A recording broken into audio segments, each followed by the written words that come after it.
Thank you, everybody. We do appreciate it. And there is no better segue from what you were just discussing to our next guest, Jessica Gelman, the CEO of Kraft Analytics. We'll see when she pops on. But Jess and I go back, I don't know how many years. I'll ask you, Jessica, if you remember when you get here. But she's also the co-founder of the Analytics Conference, the Sloan Sports Analytics Conference up in Boston with Daryl Morey, who it looks like, by the way, may be taking a new job with the Philadelphia 76ers. Congrats to Daryl. So this is our process. I was attending Sloan before it was a thing, when you could really get to talk to everybody, all the main speakers. You could have a nice one-on-one conversation, but it's just absolutely mushroomed into a must-attend event in the sports world. And Jessica's a big reason why. So when she pops on with us, we can discuss not only the conference, but the things she's doing for not only the Krafts, but what many probably don't know is that their services are offered for hire for other professional sports leagues and teams to tell them how they can utilize data and analytics to drive their business. So hopefully she will be here soon.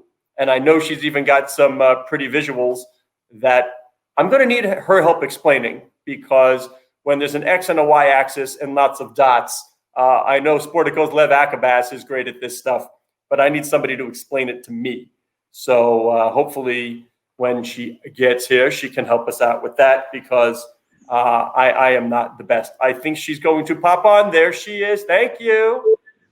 I was trying to toggle. You've been like tap dancing all day. It's a youth spent watching Letterman and the others. Like, you figure out how to somehow make it work. You're doing a great job. Hi, I was 10 seconds away from inviting my son into the frame. Okay. Does the desperation show? No, you look great.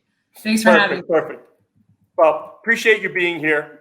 Because you and I have had these discussions, sadly, for decades now. Debates, maybe. Yeah, some debates. But do you get the sense that, forget me, do you get the sense the sports world is catching up to you? And at least in the interest and the acknowledgement that, maybe we ought to check in some analytics and data, because there's things we can do with that. Well, first I'll say that we have been looking at the rest of the business world for quite some time for where we can learn. So what Amazon and Facebook and Google have been doing were lessons that we were looking at and trying to figure out how best to engage customers. The data component of it is what has really accelerated most meaningfully, and the amount of data that is available. And what is going on right now during the pandemic, and the shifts that we're seeing in customer behaviors, and what the teams or venues are needing to do to prepare for either if they have welcomed fans back or are going to be welcoming fans back, to create a safe environment.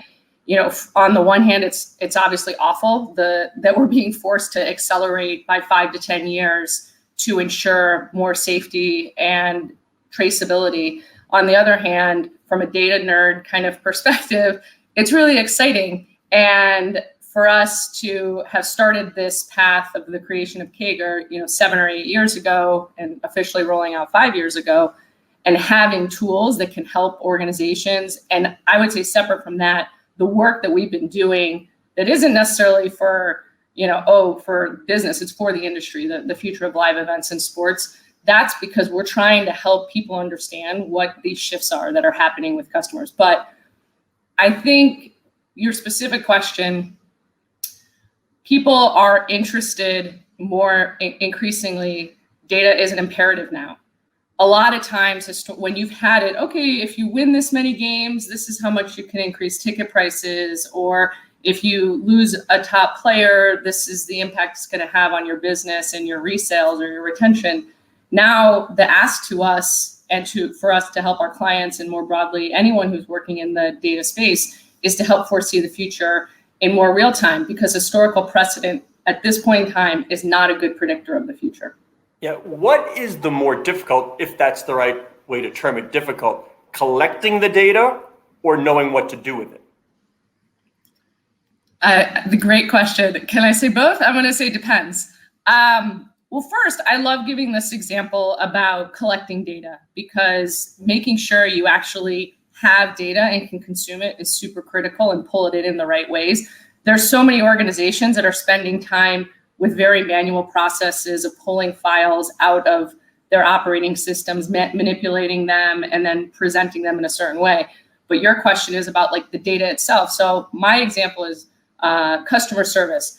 There are two types of customer service calls. If someone calls into you and they want help with their login, that's a good customer service call. That's someone who wants to engage, maybe is looking to pay something. They're wanting to have an interaction that is positive. A negative customer service call is post-event. Someone had a bad experience with another customer, had a bad experience with someone, with an employee within the venue, security as an example, and they are exhibiting or showing behaviors that might indicate non-renewal. A big part of what we are focused on are the behaviors that customers are doing that are indicative of changes in the future in terms of renewal or upgrades or downgrades or whatever it might be. And so differentiating the type of data, not all data is good data. We talk a lot about trash data, and how do you make sure that the data is saying what is it is intended to say. So getting good data is critical, that's foundational. And then the application of it is obviously very, there are folks who can do the analysis, but can't apply it to what it means. And I mean, I love the Moneyball example. You can't completely go with the data. You can't completely go with your gut. It's data science. There's an art to it. And there's I think the manager of the Rays disagrees with you. You can just go with the data. Well, that's his prerogative, and it's hard to argue with. Is that Matt Silverman? Yeah. Well, you know, we were classmates in college together, actually. Well, I mean, it's hard to argue with his results getting to the championship, but you got to get over. So maybe Evan and I were having that conversation today. For all of the critics, it's like you cannot wash away the fact that the team with that payroll actually was in a position to win the World Series. Yeah, no, I mean, listen, the whole point around data is you're trying to find these little nuggets of information that are going to provide you insights to better engage either who you're going to acquire to be on your team, or who you're going to engage with, how you're going to engage your customers. And whatever that piece of information is. So I'll give you an example. Like right now with the pandemic, some of the stuff that we're focused on with our clients is, okay, what is the information that you have about your customers that can help you identify people who may not come to games next year? And well, they're not, people right now, you know, there's a number of about, I think 15 or 16 NFL teams that have fans coming to games, but and college football teams, but the vast majority of sports are being played either in bubbles or without fans. Information that fans have, teams have, is around, did people ask for a refund, or are they rolling their money to next season? That's important information that can provide perspective and insights. The tricky thing is, what does that mean? Does that mean they will renew or not? And that's the point about we don't know if this behavior necessarily means this is the end result. And so there's, again, from a science perspective, there's testing that you need to do this is the application of data that you kind of alluded to, which was a great question. How do you determine that if you take this action, it means this? And that's why this is such an interesting time, because more than ever, we need to be doing tests to see what our fans are responding to. And, you know, some people are doing direct surveys to their customers to understand if they kept their money on account, does that mean they're definitely going to renew? You have a lot of teams that I think this is a positive sign for teams that somewhere between 60 and 80% of customers have left their money on account. They didn't ask for the money back. That's indicative that they want to come to games. On the other hand, you have this fascinating data that for even in small attendance, limited capacity, fans are not selling out and going to all of those games and taking advantage of it. So it's a great intellectual problem that we are dealing with as an industry.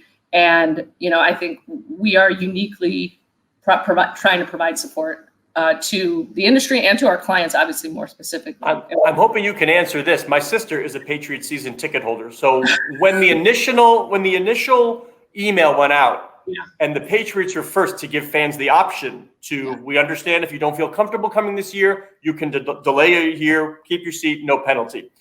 Did you do any reconnaissance on what the fans might respond well to, or did you just put that out?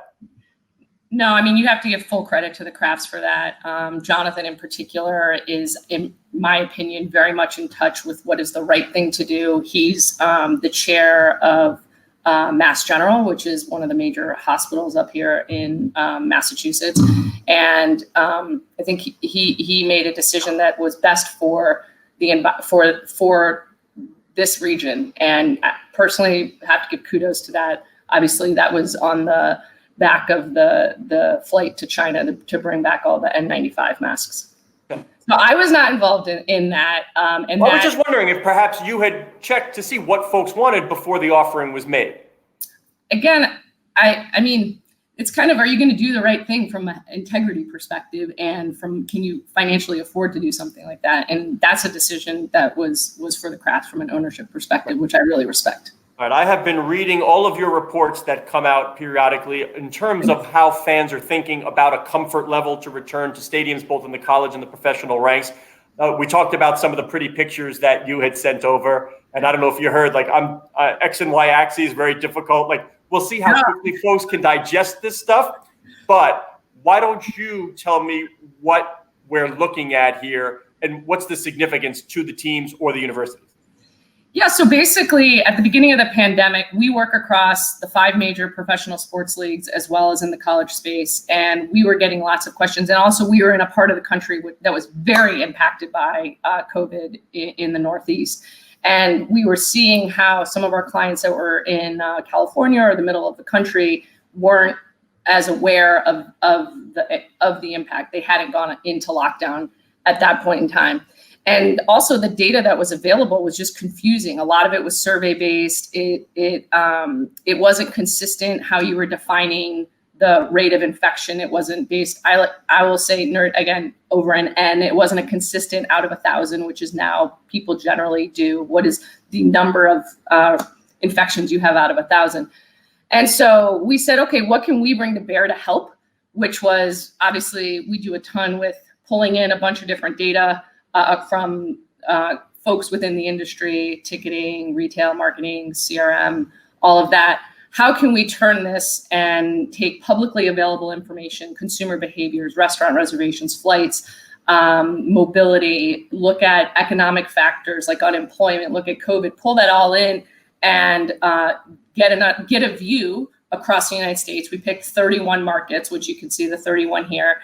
And then we created an index against each other through a machine learning model with hundreds of variables to project where demand, meaning interest to go to games, might be highest. And so you can see on here, this is our 11th, which we published last week, our 11th visual. And we have actually created a really cool visual on our website that shows the trends over time. And you can see it specific to each market. So check that out at KAGR.com. But the purple are the locations that are most likely for fans to have interest in going to games. The blue is where people are showing behaviors or indications that it's less likely. And the red is where we believe that it will be last to return based on the data. In addition to all of that publicly available information, we're also like a lot of organizations have reached out to us to help.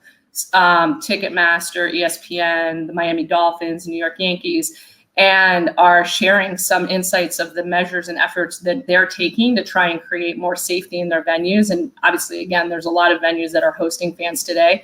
And so we're trying to share that information. Can you give us some top line bullet points as to what you're telling us? Well, so let me just say here, so Salt Lake City is like a super fascinating one because their cases have gone up by 45% from week to week, but their consumer behaviors are very high, meaning people are going out and eating. Cleveland is super fascinating. You can see that their overall infection rate is relatively low, bottom right corner. What's most fascinating about them is that the way that they're from a mobile perspective, like mobility perspective, they're only 20% in terms of below their mobility pre-pandemic, which is shocking to me, given kind of how we are here in the Northeast. Yeah.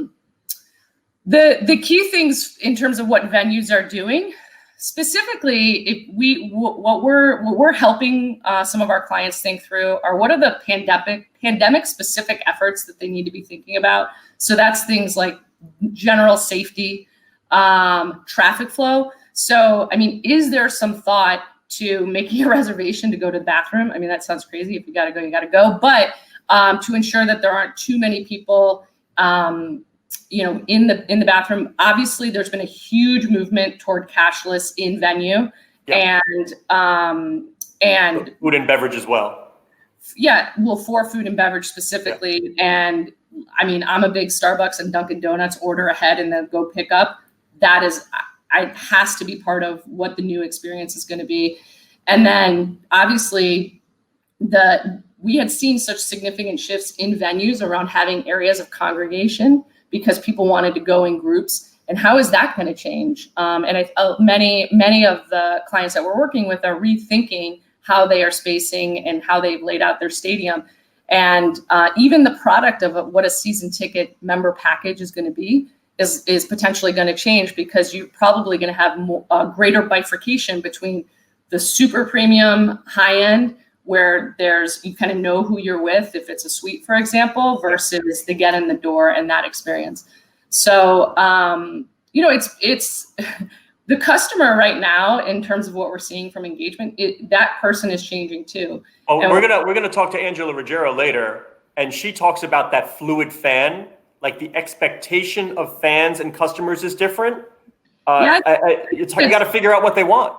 Yeah, I think it's not even just that. I mean, we're seeing younger